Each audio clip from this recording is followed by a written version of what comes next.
Hi everyone, क्या हाल चाल। आप सभी लोगों का बहुत बहुत स्वागत है आज के इस प्यारे सेशन जहां पर हम करने वाले हैं the first phase of Indian national movement. जी हां, क्लास 10th आईसीएससी का वो टॉपिक जहां से 3 और 5 मार्क्स के क्वेश्चन डायरेक्टली आपके एग्जाम्स में आते हैं, क्योंकि यहां से जो भी टॉपिक उठेगा उसका उठना ऑब्वियसली होगा अर्ली नेशनलिस्ट लीडर्स का। जी हां, बहुत सिंपल है। आईसीएससी बहुत टफ नहीं है, बहुत आसान भी नहीं है, तो उसी तरीके से हमें अपनी प्रिपरेशन करनी है। और मैं हूं आपका अपना टीचर जोगिंदर सिंह चार, और मैं आप सभी का इस प्यारे से प्लेटफॉर्म चैनल यानी एसएसटी विद जोगिंदर सर पर स्वागत करता हूं। एंड प्लीज, जिन भी लोगों ने इस चैनल को अभी तक सब्सक्राइब नहीं किया है, आपने दोस्तों को बताया नहीं कि जोगिंदर सर वहां पे पढ़ा रहे, क्योंकि ऑगी सर को बहुत लोग खोज रहे हैं, तो प्लीज जाके उन तक पहुंचा दो, खुद भी सब्सक्राइब कर दो अगर आपको जेन्युइनली लगता है कि मैं बहुत अच्छे से मेहनत कर रहा हूं और आपके लिए कुछ अच्छा कंटेंट ला पा रहा हूं। अदरवाइज नो प्रॉब्लम, मैं जानता हूं आप लोग मुझे बहुत प्यार करते हो, चीजें आएंगी। चलिए तो शुरुआत करते हैं अपने वन शॉट लेक्चर की। The first phase of Indian national movement, पूरा का पूरा लेक्चर कैसे होने वाला है, वन शॉट, एक बार में काम खत्म। तो चलिए नेशनलिस्ट मूवमेंट पे आते हैं। जब हम नेशनल मूवमेंट की बात करते हैं तो ऑलवेज रिमेंबर वन थिंग कि ये जो है ना, एक साइडेड नहीं था, वन वे नहीं था, वन गो में नहीं हुआ था। एक्चुअली वहां पे जो है फेजेस थे, स्टाइल थे, तरीके थे बार बार करने के। तो जो इंडियन नेशनल मूवमेंट है वो बेसिकली 3 पार्ट्स में जो डिवाइड हुआ, the early nationalist, the assertive phase and the Gandhian era. Gandhian era वही एरा है जो लास्ट फेज था, जहां पर कांग्रेस पूरी तरीके से यूनाइट हो चुकी थी और एक ऐसा नेता के साथ चल रहे थे जिसने आजादी की तरफ हमको लेके गए कांग्रेस को। चलिए, कांग्रेस पूरी मतलब एकजुट करके लेके गए थे। द अर्ली नेशनलिस्ट की बात करें, शुरुआती समय में आपको मिलेगा कांग्रेस जो है ना, बहुत सारे अलग अलग लीडर्स के थ्रू जो है वो लीड की जा रही थी, जिसे हमने क्या बोला, अर्ली नेशनलिस्ट। अर्ली नेशनलिस्ट वो लीडर्स थे जो बहुत पहले से आंदोलन की शुरुआत कर चुके थे, मूवमेंट की शुरुआत कर चुके थे, गांधी जी आए भी नहीं थे। राइट, अगर आप लोग यहां पे टाइम पीरियड देखोगे तो देखो 1885 1907, जब यहां पर जो है, क्योंकि गांधी जी की जो एंट्री है वो अगर आप लोगों को याद हो तो कमेंट सेक्शन में बताना। 1915 में उन्होंने पहला मूवमेंट स्टार्ट किया, 1916, 1917 और 1918, इनमें से कौन सा वो ईयर था जब गांधी जी ने पहला मूवमेंट, करतबा नहीं करना, नहीं करा था मूवमेंट, है ना। तो एक हिंट मैंने आपको दिया है। वहां से चलिए आते अपने टॉपिक की तरफ। तो कांग्रेस को इनिशियली बहुत सारे डिफरेंट अलग अलग लीडर्स लीड कर रहे थे, बिकॉज उस समय छोटी छोटी बहुत सारी ऑर्गेनाइजेशन होती थी जो कांग्रेस के साथ मिलकर चल रही थी, इसलिए उनके लीडर्स भी बहुत सारे हुआ करते थे। The members of this group, अब सुनिएगा यहां से ये लाइन आपको डायरेक्टली फ्रेंच रेवोल्यूशन की तरफ ले जाती है। क्लास 10th सीबीएसई वाला टॉपिक, और वर्ल्ड नेशनल लेवल पे बात करूं तो फ्रेंच रेवोल्यूशन। फ्रेंच रेवोल्यूशन में जिन लोगों ने मूवमेंट को लीड किया था, they were actually very very educated middle class, like lawyers, professional, teachers, doctors. So here also you will find lawyers, barrister, teachers and officials who drew inspiration from the western thought। obviously ये पढ़े लिखे लोग थे, इनकी thought culture process में बहुत कुछ broadness थी। वहीं से वो लोग जो है कहीं ना कहीं इन लोगों को, भारतीयों को लीड कर रहे थे कि हम आजादी दिलाएंगे अपने देश के लोगों को। पर सुनिएगा ध्यान से बात, many of them educated in England. England में पढ़ाई करी थी इन लोगों ने, बट इनको क्या लगता था, इंग्लैंड में जैसी सोच थी, वहां क्या खुले विचार थे, वहां थोड़ा सा जो ना इतना ज्यादा दबाव नहीं होता था अपने लोगों पे। मतलब ब्रिटिशर्स अपने लोगों के साथ तो कुछ गलत करते नहीं थे, सो दे थॉट कि ब्रिटिशर्स जो है ना इंडियंस के साथ भी न्याय ही करेंगे, गलत नहीं कर सकते। वेस्टर्न थॉट होता ही वहम का है थोड़ा सा। They were however unaware of the true state of affairs in India, but actually they were unknown, unaware कि भारत में जो सिचुएशन थी, जो परिस्थिति थी, दे वर टोटली डिफरेंट, वो बहुत अलग थी और वहां का जो है तरीका बिल्कुल अलग था भारत और इंग्लैंड का। लीडर्स की बात करते हैं, उमेश चंद्र बनर्जी, रास बिहारी घोष, सुरेंद्रनाथ बनर्जी, आरसी दत्त, ये बंगाल से थे। दादा भाई नौरोजी, गोपाल कृष्ण गोखले, फिरोज शाह मेहता, जस्टिस राणादे, ये महाराष्ट्र और गुजरात से थे। P R Naidu, Pandit Madan Mohan Malviya, liberal English में लाइक ह्यूम और वेडरमैन, ये वो लोग थे जिन्होंने मूवमेंट की शुरुआत को जो है ना लीड करके रखा था, और आप लोगों के लिए पूरे मूवमेंट में एक सिद्धि बनाई कि भैया अब हमारे नाम याद कर लेना, क्योंकि ये नाम याद करने इतने इंपॉर्टेंट नहीं है, पेपर में आते नहीं है, बट कुछ नाम फिर भी अपनी जबान पर होने ही चाहिए कि who were early nationalist leaders, कुछ तो नाम पता हो, तो वो यही है। चलिए बात करते हैं अपने सिलेबस के अर्ली नेशनलिस्ट लोगों की। The early nationalist leaders who led the Congress and the national movement in the initial year were strong believers in open minded and moderate politics. जो लीड कर रहे थे स्टार्टिंग में, they were like open minded, कोई दिक्कत नहीं, ठीक है देख लेंगे, थोड़े खुले विचार होते थे, प्रोज एंड कॉन्स को लेके चलते थे, अच्छा गलत हो रहा है, अच्छा क्यों हो रहा है, सही हो रहा है, ओके ठीक है। एंड साथ ही साथ मॉडरेट पॉलिटिक्स, उनका कहना था जब हम पे कोई रूल कर ही रहा है, हमको कुछ बेनिफिट दे ही रहा है, तो थोड़ी बहुत पॉलिटिक्स लेट इट बी यार, होने दो। They believed in loyalty to the British crown, वो ब्रिटिश क्राउन के प्रति थोड़े से लॉयल थे कि ठीक है अच्छा करके ही जाएंगे। उनका मानना था that continuation the British connection with India was in the interest of both England and India. बेचारे इतने भोले कि ब्रिटिशर्स के लिए इतने लॉयल होकर बात कर रहे हैं कि कह रहे हैं कि भाई जो कुछ भी यहां पे ब्रिटिश के साथ कनेक्शन हमारा बना हुआ, इसमें फायदा दोनों का है, ब्रिटिशर्स हमें थोड़ा सा लूट पुट लेंगे और हमारे को थोड़ा डेवलपमेंट दे जाएंगे, इस तरीके से वो बात कर रहे थे। Their demands were moderate in nature. तो जो इंडियंस की डिमांड होती थी, they were like not very extreme high कि हमें ये दे दो, वो दे दो, हमें रानी के बगल में बिठा दो, ऐसा कुछ भी नहीं था, है ना। ऐसा कुछ भी नहीं था कि हमारी शादियां नहीं हो रही हैं, भाई साहब रानी से बोलो दो चार ऐसा शादी वादी कराए, थोड़ा बैंड बाजा इधर बजाए, ऐसा कुछ भी नहीं। एक्चुअली बस उनका कहना यह था कि भैया जो कुछ हो रहा है वो मॉडरेटली होता रहे, क्योंकि ये ना एसर्टिव नहीं है। एसर्टिव नेशनलिस्ट, आप ध्यान से सुनिएगा, इसके बाद वाला जो फेस है ना एसर्टिव, ये नेशनलिस्ट लीडर कौन है? ये थे भाई साहब आपके सुभाष चंद्र बोस, जवाहरलाल नेहरू, मारो पीटो काटो, सीधा ऐसी वाली बातें, मतलब बर्दाश्त नहीं, एक्सट्रीम पॉलिटिक्स चाहिए, एक्सट्रीम नेचर, अपनी डिमांड। ये मॉडरेट थे थोड़े। आगे बात करते हैं अर्ली नेशनलिस्ट के बिलीफ की। Early nationalist have faith in the sense of justice, fair play, honesty and integrity of the British. British की कुल मिला के पूरी लॉयल्टी निभा रहे हैं लोग। इनका कहना है कि हमें ब्रिटिश की ईमानदारी पर पूरा भरोसा है, जिसे मैं आज भी नहीं करता हूं, समझ रहे हो। उनके हम फेयर प्ले पे चलते हैं, वो सही डिसीजन लेंगे, खास डिसीजन सही लेंगे, हम पे इतना रूल करके। उसके बाद बात करें सेंस ऑफ जस्टिस की, जो कि सबसे मतलब ख्वाबी सपना था। हाउ कैन यू इमेजिन कि मतलब वो लोग हमारे साथ जस्टिस कर सकते हैं, मतलब वो तो पूरे कंप्लीटली इनजस्टिस पीपल थे। It was their hope that British would grant home rule to Indians. तो वो ब्रिटिश को, इंडियंस को जो है बाद में जाते जाते ब्रिटिशर जो हमें होम रूल दे जाएंगे और हमारा डेवलपमेंट भी देंगे, ऐसा मानना था। They believe that the British rule had many benefit, for example it help in cleansing social is like sati, untouchability, child marriage. I agree कि इन्होंने ये सारी प्रॉब्लम, सोशल प्रॉब्लम्स को दूर किया, but at the same time उन्होंने हमें बहुत खराब भी तो कर दिया। सोशल इविल्स खत्म करने के चक्कर में हमारी सोसाइटी को डिवाइड करके, डिवीजन करके, रिलीजन, बहुत कुछ किया उन्होंने। They were of the opinion that Britain would help Indians govern themselves according to Western standards. Yes, obviously they are like teachers और हम like उनके स्टूडेंट हैं। जैसा टीचर चाहेगा वैसा स्टूडेंट कराएगा। मतलब उन्होंने जो वेस्टर्न थॉट में सीखा ब्रिटिशर्स ने, अब उनको सिखाएंगे और हम अपने आप को गवर्न कर पाएंगे। मतलब कितने भोले लोग हैं यार हम लोग, मतलब कोई ऐसा हो सकता है? ये गुलामी है, बेचारे समझ नहीं पाए थे। They said the main obstacle in the India progress was social and economic backwardness of Indians, not the British colonial rule. So it was basically the loyalty. जो लॉयल्टी बोल रही है ब्रिटिश क्राउन के लिए कि ये हमारी गलती नहीं है, हमारे यहाँ पे जो प्रॉब्लम रुकी हुई है, जो डेवलपमेंट नहीं है, वो सोशल एंड इकोनॉमिकल बैकवर्डनेस है, not just because of British colonial rule. मतलब रूल करे सही है, अच्छी बात है ना। So they relied on constitutional peaceful method to achieve their aims. Obviously यही उनके पास रह गया था कि भाई जाएंगे, एक संविधान बनाएंगे, हमारे हाथों में देश छोड़ देंगे, फिर हम चला लेंगे, हम सीख ही गए। तो कभी इस तरीके की सोच जो आई नहीं थी, तो वो अब आनी बाकी थी, वो आप नेक्स्ट में पढ़ोगे। Demand of early national leader में बात करते हैं कि क्या क्या डिमांड थी। Constitutional changes. The early national leader wanted a larger share in the government of their country. अब सुनिएगा ध्यान से बात। शुरुआत के नेता क्या करें, इनिशियल लीडर्स क्या करें कि हमको जो हमारी जो गवर्नमेंट दे रहे हो आप, जो गवर्नमेंट बनाओगे देश में, उसमें हमको लार्जर शेयर चाहिए। मतलब वी वांट कि हमारी ज्यादा मिनिस्टर्स हो, हमारी ज्यादा नंबर ऑफ एमएलए एमपीज ये निकले। उनका मानना था that eventually India should move towards democratic self government. वो चाहते थे कि इंडिया सेल्फ गवर्नमेंट की तरफ चले, कि ब्रिटिश जाएं, हम खुद चलाएं, आप देखना हम सही से चल रहे हैं कि नहीं चल रहे। However, they did not ask for immediate achievement of their goals as they feared that the government would suppress their activities. But वो धीरे धीरे चाहते थे सारी चीज, कि धीरे धीरे आप हमें धीरे सरकार देना, हम सीखेंगे चलेंगे, क्योंकि अगर हमने एकदम से कुछ किया आप हमें मारोगे पीटोगे, और ये हम चाहते नहीं। तो ये एक कहीं ना कहीं एक दिमाग में सोच बनी हुई थी कि अंग्रेज लोग हमें सप्रेस कर सकते हैं, दबा सकते हैं, तो हमें ऐसे स्टेप्स लेने ही नहीं है। Okay, therefore aimed at winning freedom through a gradual process. Obviously इनका पूरा प्रोसेस ग्रेजुअली ही था। कहां बात जो है आपकी 1817 का war, first war of independence start होता है, and we are achieving independence at like 1947। यार काफी लंबा टाइम लग गया बिकॉज ऑफ ग्रेजुअल प्रोसेस, पूरा प्रोसेस ही ग्रेजुअल था। डिमांड्स क्या थी? एबोलिशन ऑफ इंडियन काउंसिल, इसको खत्म कर देना, जो मतलब ये जो इंडियन जो लोकसभा टाइप बना रखी थी, इसमें ब्रिटिशर्स इंडियंस थे, उसको खत्म करो, हम अपने हिसाब से चलाएंगे।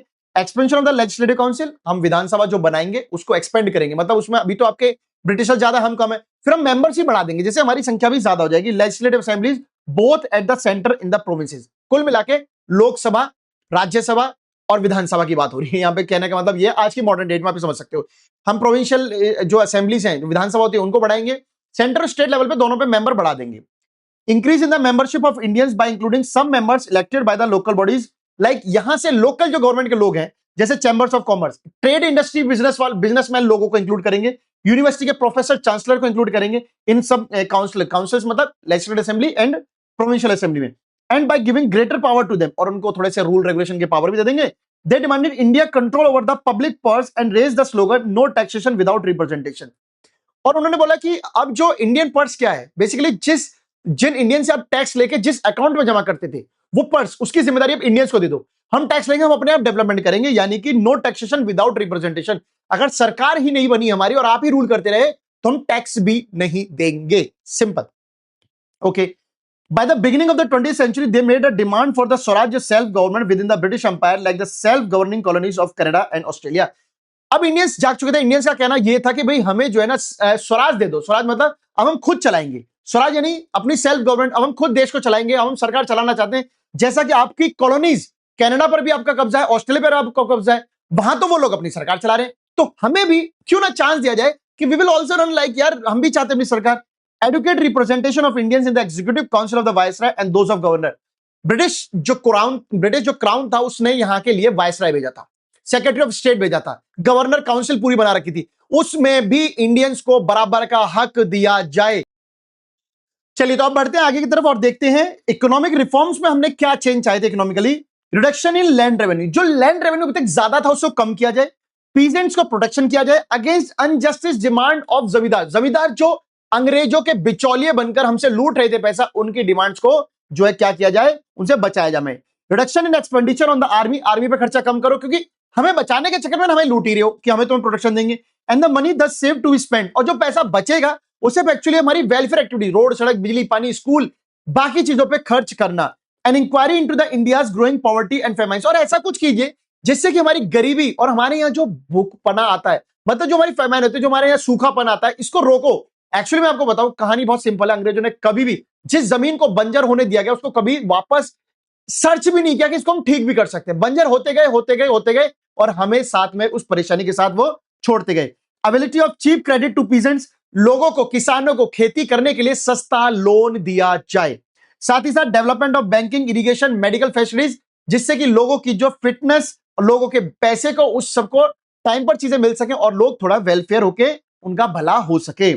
इंडस्ट्रियल ग्रोथ करी जाए through trade protection, that means क्या था, a heavy tax should be imposed on imported goods, बाहर से आने वाले सामान पर टैक्स लगाओ, जिससे क्या होगा, ब्रिटिशर्स का सामान बाहर से लाना बहुत मुश्किल हो जाएगा और इंडियन सामान मार्केट में आ जाएगा। पर ब्रिटिशर्स कहां एकदम लुच्चे और चालू लोग, ये कोई इतने आसानी से थोड़ी मारने वाले थे। हमारे को तो भाई साहब मारने पे लगे हुए थे, है ना। और हमें लोन दिया जाए, government, British government should give loans for the development of iron industry, coal, paper and sugar industries in India. ये बेसिकली वो रॉ प्रोसेसिंग इंडस्ट्री है जो इंडियन इकोनॉमी की बैकबोन थी उस समय। अगर इनको डेवलपमेंट किया जाता तो यहां से लोग बिजनेसमैन निकलते, यहां से वर्कर्स को काम मिलता, इकोनॉमिकली हम डेवलप हो जाते। वो क्या कर रहे थे, हमें तो लंगड़ा बना के रख रहे थे, हैंडीकैप्ड कर रहे थे हमें, बाहर से लाए हुआ फिनिश सामान देके। तो कल जब सामान नहीं मिलेगा तो हम तुम पे ना डिपेंड रहेंगे तो किस पे रहेंगे। ठीक है, नेक्स्ट बात करते हैं बेटा, total abolition of salt tax and duty on sugar. चीनी पर जो तुमने टैक्स लगा रखा था, नमक बनाने पर जो तुमने टैक्स लगा रखा था, जो कानून बना रखे थे, they need to be removed. चलिए तो अब चलते हैं आगे की तरफ, अब देखते हैं डिमांड्स ऑफ अर्ली नेशनलिस्ट में एडमिनिस्ट्रेटिव डिमांड्स क्या मांगी गई थी। तो सुनिएगा ध्यान से बेटा, द अर्ली नेशनलिस्ट ने बहुत सारी डिमांड्स को मांगा था, जैसे कि demand for Indianisation of services through simultaneous Indian civil service exam in England and India. जो ब्रिटिशर्स आईसीएस एग्जाम कराते थे, जो हमारे आईएएस की तरह, आज के आईएएस एग्जाम की तरह था, तो इंडियंस चाहते थे कि अगर आप ब्रिटिश में आईसीएस करा रहे तो हम क्यों लंदन जाए, क्यों ना उन एग्जाम्स को भी इंडिया में कराओ, जिससे कि हम उनको पास कर पाए, just like your Indian civil service यहां भी करवाओ। Next, complete separation of executive and judiciary. पहले क्या होता था, ब्रिटिश पुलिस अरेस्ट कर रही है, जज भी उनके ही हो रहे हैं, फैसला कुछ मिल नहीं पा रहा है, तो उनको अलग करो भाई, थोड़ा हमारे मेंबर भी लाने और उनको सेपरेट करो। पुलिस वाले कई बार नहीं मतलब शेयर करते थे भाई जानकारी पूरी, जेल में उठा के बंद कर दिया तो कर दिया, जैसे आपको पता है रोलेट एक्ट 1919 के टाइम हुआ था। They made this demand to protect India from the arbitrary act of the police and the bureaucracy. अब इसको करने के पीछे जो मैंने आपको बताया कि मेंबर्स तो बढ़ाने थे, इंडियंस को लाना चाहते थे, बट साथ ही साथ उनका कहना यह था अगर ये अलग हो जाएगी तो कई बार ऐसा होता है कि कोई जज शायद दया कर जाए, तो इससे ब्यूरोक्रेसी और पुलिस जो है वो अलग अलग हो जाएंगी, क्योंकि अगर अरेस्ट करने वाले भी वही है, फैसला सुनाने वाले भी वही है, सब कुछ करने वाले वही है, तो कभी भी हमें न्याय यानी जस्टिस नहीं मिल सकता। Increase in the power of local municipal bodies and reduction of official control over them. मैंने कहा ना, मेंबर्स आपके लोकल बढ़ा दे और उनका कंट्रोल जो ब्रिटिशर्स का था उनको कम कर दे, ये टोटल ओवरऑल उनकी डिमांड में था। Next is repeal of the arms act and licence act. जो ब्रिटिशर्स ने बोल रखा था कि भाई कोई हथियार नहीं रखेगा, किसी को हथियार पाएगा तो उसे बंद कर देंगे, जेल में डाल देंगे, इसको हटाओ, क्योंकि अपनी प्रोटेक्शन के लिए, सेल्फ प्रोटेक्शन के लिए हथियार रखना भी जरूरी था। लोगों को एम्प्लॉयमेंट मिले, higher grades of administrative service, बड़ी बड़ी जो सरकारी नौकरियां हैं ब्रिटिशर्स की, उनमें हमें जॉब दो। Spread of primary education among the masses, लोगों को प्राइमरी एजुकेशन दो। Improvement of the police system to make it honest and efficient and popular.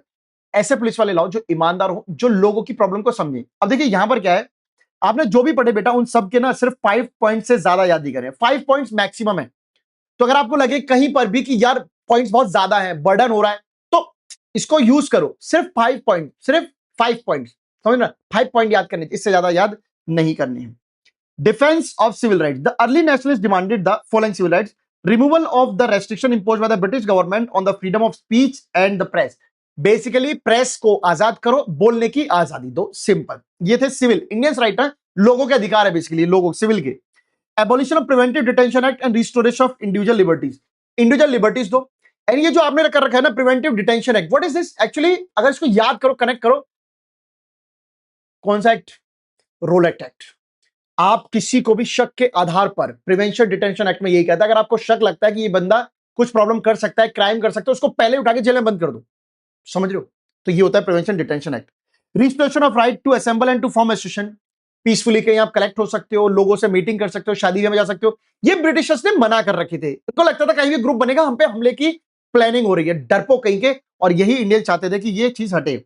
Methods of early nationalism बात कर लेते हैं। फर्स्ट ऑब्जेक्टिव बात करते हैं। पहला ऑब्जेक्टिव था लोगों को एजुकेट करना इंडिया में अबाउट मॉडर्न पॉलिटिक्स की, राजनीति नए जमाने की, नई तरीके कैसी होती है। To arouse national political consciousness, देश के लिए थोड़ा सा अवेयरनेस है, कॉन्शियसनेस मतलब देश की राजनीति के बारे में पता चले। And to create a united public opinion, लोगों का जो ओपिनियन है वो यूनाइटेड होना चाहिए।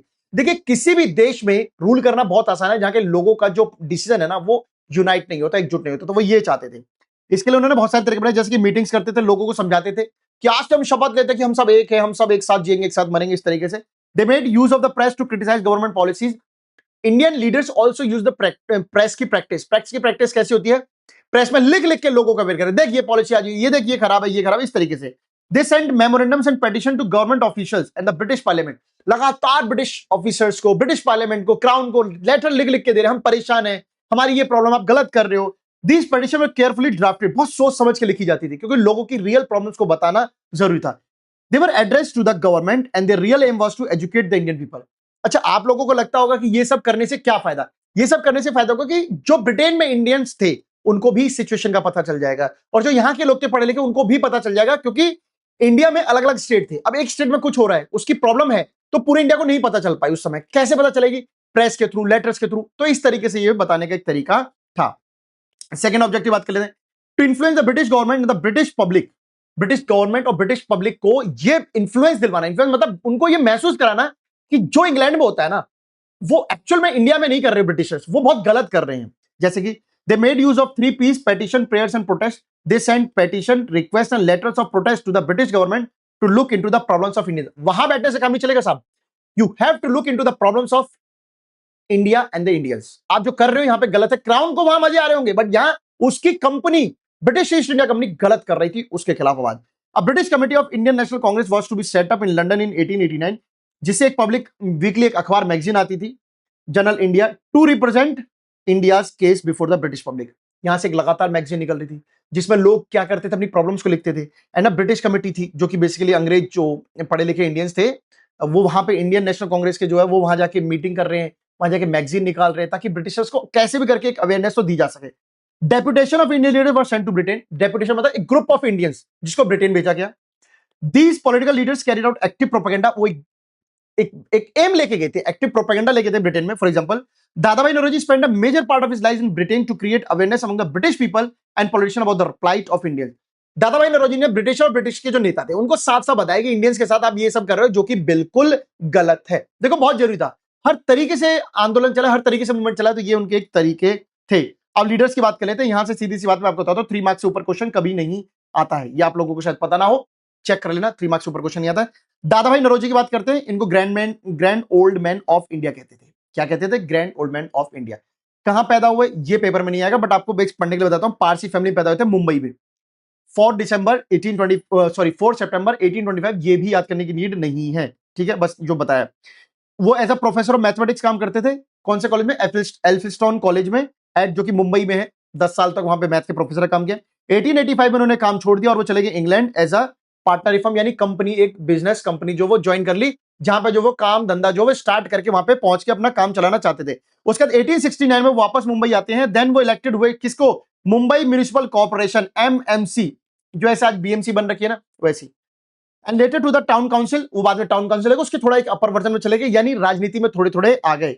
ही founded the Bombay association, edited the newspaper Rast राष्ट्र गफ्तार, जिसमें बेसिकली क्या था कि इसमें ना अपने जो थोड़े से जो अपने वाक्य थे, अपने मतलब जो अपने फीलिंग्स होती, अपनी बातें होती थी, वो लिख लिख के ये बताते थे कि भाई कैसे जो है मॉडर्न सोच, मॉडर्न अप्रोच को लाया जा सकता है। तो ये थी दादा भाई नौरोजी की कहानी। बात करते हैं उनके कॉन्ट्रीब्यूशन की। इंडियाज अनऑफिशियल एम्बेसडर, इसका मतलब क्या होता है पूरा पढ़ोगे तो जान जाओगे। जब वो इंग्लैंड रहे थे, दादा भाई नौरोजी ने इंडिया का अनऑफिशियल एम्बेसडर का रोल निभाया था। कैसे? क्योंकि उन्होंने जो है देश के कारणों के लिए लड़ रही थी, देश में जो प्रॉब्लम्स थी ना उनके लिए लड़ रहे थे। अब सोचो उस समय कोई गवर्नमेंट तो थी नहीं, ना ही किसी नेता ने इनको अपनी तरफ से भेजा था, ये तो खुद जाकर भारत की प्रॉब्लम्स के लिए लड़ रहे थे। और ऐसा कौन करता है? राजदूत, एम्बेसडर। एम्बेसडर क्या होते हैं? यहां की गवर्नमेंट रिप्रेजेंट करके भेजती कि हमारी बातें उस गवर्नमेंट के सामने रखना। ना गवर्नमेंट है ना लोग है, बट ये चलेगी अपने आप। 1865 he founded the London India society in collaboration with Umesh Chandra Banerjee. इसलिए ताकि इंडियंस की प्रॉब्लम को जो है वहां जाके एयर कर सके। एयर मतलब उन सबको बताते थे, तुझे पता है हमारे साथ क्या गलत हो रहा है, तुझे पता है हमारे साथ गलत क्या हो रहा है, ये सब। वो पहले इंडियन थे जो कि member of the British house of common बने थे, जो कि वहां का पार्लियामेंट है। While he was a member of the British Parliament, he brought to the notice of the House important matters relating to India. Member बने British house के, पर प्रॉब्लम्स बता रहे इंडियंस की। ये एक तरीका था, ये एक चाल थी जो दादा भाई नौरोजी ने सक्सेसफुली चली थी। He was in the favor of appointing educated Indian to high post. वो चाहते थे कि जो ब्रिटिश में अच्छी अच्छी पोस्ट है वह इंडियंस को आप क्यों नहीं बिठा रहे हो, बिठाओ।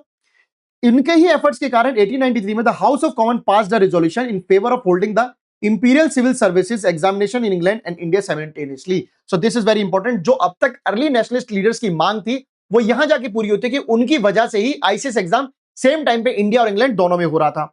1866 he founded the East India association, एक और association in England, sorry London.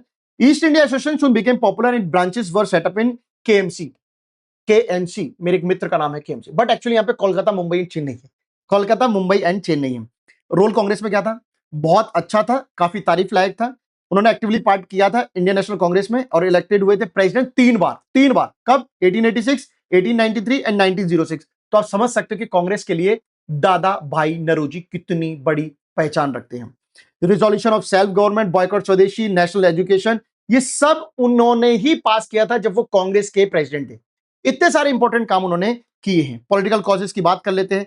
The credit for demanding Swaraj from the Congress पहली बार किसके लिए जाता है? 1906 में दादा भाई नौरोजी ने किया था, जब वो प्रेसिडेंट थे। He said the Congress wanted self government of Swaraj like that of Canada and Australia. जो कनाडा में सेल्फ गवर्नमेंट थी, जो ऑस्ट्रेलिया में सेल्फ गवर्नमेंट थी, उसी तरह की गवर्नमेंट हमको इंडिया में चाहिए। ये बात दादा भाई नौरोजी ने पहली बार की थी। और बताते हैं पॉलिटिकल कॉजेस में, expose the economic ills of India as a economic thinker, क्योंकि पढ़े लिखे थे, इकोनॉमिकली सोच रखते थे। तो उन्होंने बोला कि जो प्रॉब्लम है ना, इकोनॉमिक प्रॉब्लम है इंडिया की, जो पैसे से गरीबी की जो प्रॉब्लम है, that was because of the exploration of Indian by the British.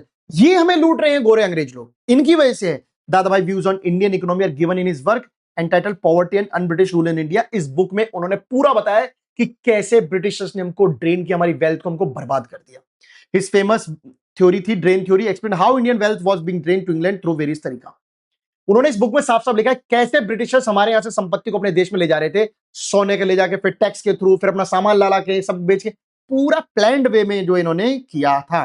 दादा भाई नौरोजी की डेथ 1970 में हुई थी, है ना। सीवाई चिंतामणि राइटली सेड कहा था, the public life of India has been adorned by galaxy of brilliant intellect and self-led patriot, but there has been a time none comparable with दादा भाई Naoroji.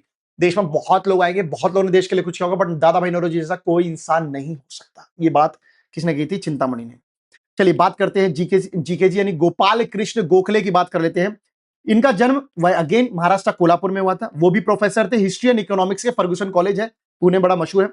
He was influenced by the ideals of the justice MG Ranade. Ranade के काफी impact हुआ, Rana justice थे उस समय, उनसे काफी इंपैक्ट मिला, काफी प्रभावित हुए।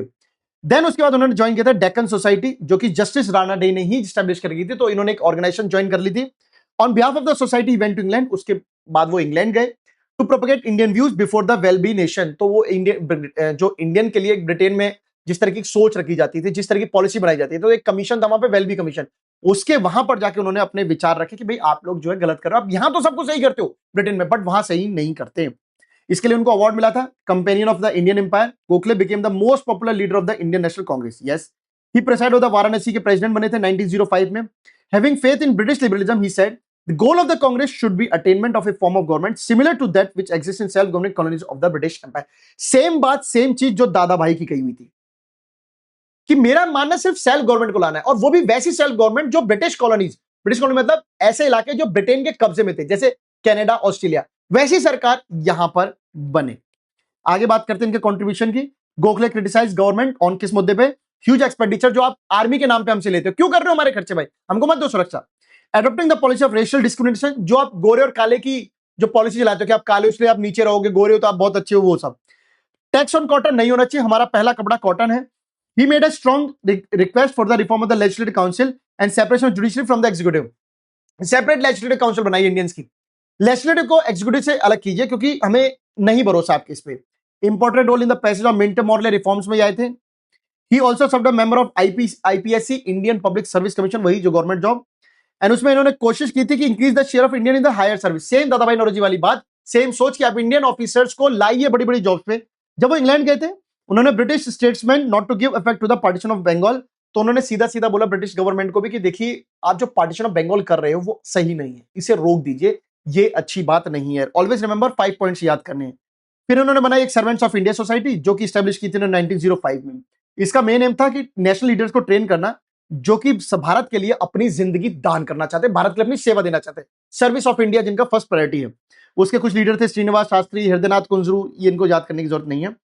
ILC imperial legislative council member थे। 1902 गोखले जो बन जाते इंपीरियल लेजिस्लेटिव काउंसिल, ब्रिटेन के पार्लियामेंट के part. He pleaded in the council for the reduction the salt duty, salt duty जो दादा भाई नरोजी का मैटर था उसको खत्म कीजिए। Abolition of excise duty in cotton goods, वो शुगर की बात कर रहे थे, सॉल्ट की बात कर रहे थे, ये सॉल्ट की बात कर रहे हैं और किसकी बात कर रहे हैं, साथ में कॉटन गुड्स की बात कर रहे हैं। इनकी वजह से ही टोल टैक्स जो कम हुआ था। टोल टैक्स क्या है? अच्छा, उस टाइम पे गाड़ी कैसा टोल टैक्स भाई, जब कोई ट्रेडर एक जगह से दूसरी जगह जाता था, कोई भी एक पॉलिटिकल ऑर्गेनाइजेशन एक जगह से दूसरी जगह जाती थी, अंग्रेज लोग लेते थे हमसे टैक्स क्योंकि उन कमाई से भी उनको चाहिए। He tried to introduce a bill with a view to make primary education compulsory होनी चाहिए। Being an economics, he demanded physical policy जो इंडिया की चेंज और बेटर जॉब्स आए एजुकेटेड मिडिल क्लास के लिए। फिजिकल पॉलिसी में आपकी tax policy, income policy, land revenue, ये सबको चेंज करो और हमें पढ़ाने के थोड़े मौके दो, है ना, लोगों को पढ़ाओ, मिडिल क्लास को। He impressed upon the government to reduce the land revenue, land revenue भी कम किया जाए। गोखले गांधी की बात करते हैं। Gokhale went to South Africa where he help Gandhi ji in fight against racial discrimination. अब ये बात बहुत सारे लोगों को नहीं पता है कि गोखले भी जो है साउथ अफ्रीका गए थे और गांधी जी के साथ रेशियल डिस्क्रिमिनेशन पे लड़ाई लड़ी थी। 10th क्लास में है इसका topic. The credit of persuading Gandhi ji to return to India and join Indian public life also goes to Gokhale. Gandhi ji को वहां जाकर यहां का एहसास दिलाने वाले कि आपको यहां चलना चाहिए, यहां के लोगों की प्रॉब्लम को सॉल्व करना चाहिए, ये क्रेडिट भी गोखले को जाता है। In fact Gandhi ji accepted Gokhale as political mentor. Gandhi ji खुद गोखले को अपना पॉलिटिकल राजनीतिक गुरु मानते थे। Gokhale died in February 1915 where his popularity at peak, जब वो बहुत ऊंचे छोटी उस पे पहचान पे थे तब उनकी डेथ हुई थी। बात करते हैं मेरे बहुत दिल के करीब सुरेंद्रनाथ बैनर्जी की। अब सुनिएगा, ये वो नेता, पॉपुलर जर्नलिस्ट और डेडिकेटेड एजुकेशनिस्ट थे जिन्होंने भारत की राजनीति में एक बहुत बहुत इंपॉर्टेंट रोल प्ले किया है। सुनिएगा, बंगाल में पैदा होते 1848 में। He qualified for the Indian civil service examination posted in Sylhet now in Bangladesh. ऐसा इंसान जिसने बहुत जल्दी जो है इस पढ़ाई का एग्जाम क्लियर किया और बंगाल में अपनी पोस्टिंग ले लेते हैं, बट वहां से वो हटा दिए जाते हैं बिकॉज उन्होंने वहां पे वही बात की जो नहीं कर रही, जो गलती कर दी उन्होंने। बेसिकली उनको ना रेशियल डिस्क्रिमिनेशन का अपोज नहीं करना चाहिए था। अंग्रेज ये कहते थे क्यों नहीं करना चाहिए था, आप गलत कर रहे थे, वो पढ़ा लिखा इंसान है, उन्होंने आपकी पॉलिसी के खिलाफ किया, आपने वहां से हटा दिया। उसके बाद वो बनते professor of English metropolitan college में। उसके बाद उन्होंने अपना स्कूल बनाया जिसको बाद में जो उन्होंने क्या बनाया था, रिपन कॉलेज बनाया था। 1930 में सुरेंद्रनाथ को इलेक्ट किया जाता है to the Bengal and imperial legislative council के लिए। बंगाल से वो जो इंपीरियल लेजिस्लेटिव काउंसिल के लिए चुने तो बंगाल में भी थे, और वो इंपीरियल लेजिस्लेटिव काउंसिल जो ब्रिटेन की पार्लियामेंट जैसा पार्ट है उसके मतलब यहां का जो था हिस्सा था इंपीरियल लेजिस्लेटिव काउंसिल, जो ब्रिटिश क्राउन ने यहां के लिए, देखिए वहां जो ब्रिटेन में चलता था वो हाउस ऑफ कॉमन था, यहां जो था वो इंपीरियल लेजिस्लेटिव काउंसिल था। इंपीरियल मतलब रानी, क्राउन, क्राउन देख के सब यहाँ पे मेंबर डिसाइड होते थे।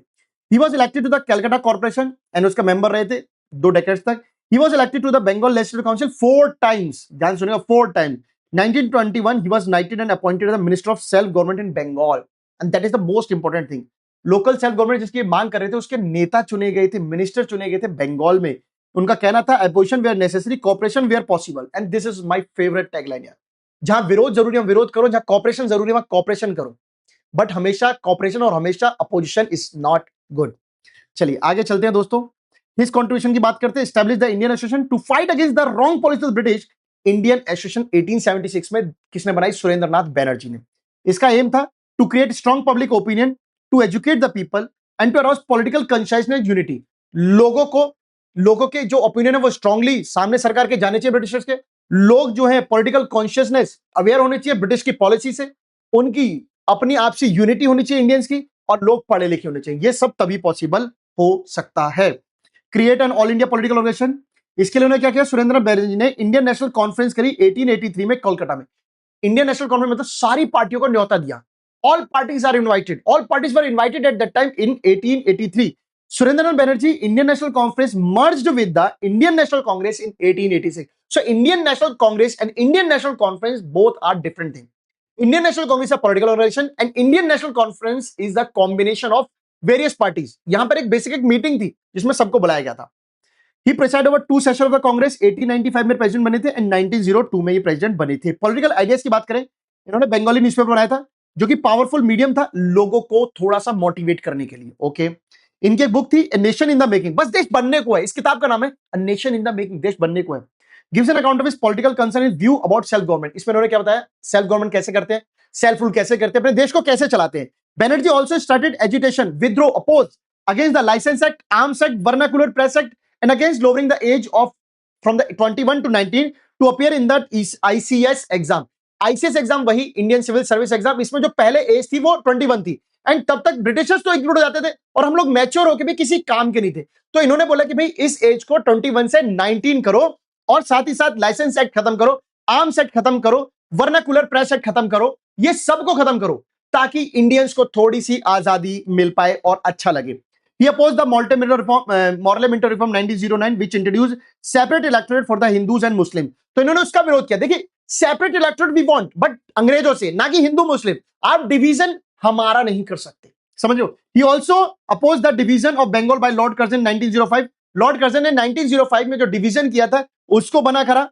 Popularly known as the father of Indian nationalism बोला जाता है, जिनकी डेथ 1925 में हुई थी। आई होप यहां तक आप लोगों को ये टॉपिक पूरे अच्छे तरीके से क्लियर हो गया होगा। वन शॉट किया है, सो जाइएगा और कमेंट में बताइएगा कैसा रहा। प्लीज इस चैनल को लाइक कर दो, शेयर कर दो, सब्सक्राइब कर दो, अपने दोस्तों तक पहुंचा दो कि ऑगी सर आ चुके हैं और कंटेंट बेहतरीन तरीके से पढ़ाया जा रहा है। So thank you so much, see you, take care, bye bye, good night.